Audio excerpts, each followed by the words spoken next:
Hi, we're going to continue on with our discussion for introduction to NiFi and what it's capable of doing. Obviously, it's a Hortonworks HDF component. And as you can see, I have built a sample flow that connects to my developer Twitter account. And in this particular instance, it is going to double up as the streaming data source for us, right? And we'll look at the details of the data source here in a minute, essentially. But what I'm doing is connecting to Twitter, getting the leveraging the streaming API, and getting the streaming data typically in the form of JSON, and I'm going to put those into Elasticsearch.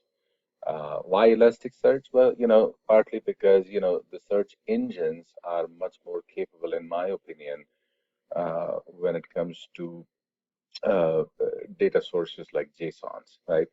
They're typically hierarchical, typically have one-to-many relationships built within them, sometimes many-to-many relationships. And it's fairly, complex to traverse or flatten a JSON object, especially if you put it in a database. But then again, there are databases that can do that for you as well. So feel free to explore any other options. There are a lot of different options that you can leverage here, essentially. Let's take a look at, so let's drag a processor. And this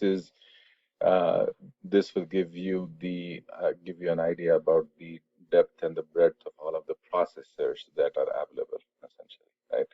So you can do, you can do encoding, you can do attributes to JSONs, rolling windows. You can do a lot of things. You can obviously consume JMS, Kafka, IMAP, control rate, and so on and so forth. So there are about 224 processors available within NiFi, and each of these, as you can see, this word cloud here will tell you what you can do essentially. So if you just click on the puts, it will show you all of the puts. If you look at the listens, it'll show you all of the listens. If you click on the JSON, uh, it'll show you all of the JSONs, right? If you click on the messages but not JSON, it'll show you all of the processors available. So as you can see, there are a lot of processors available.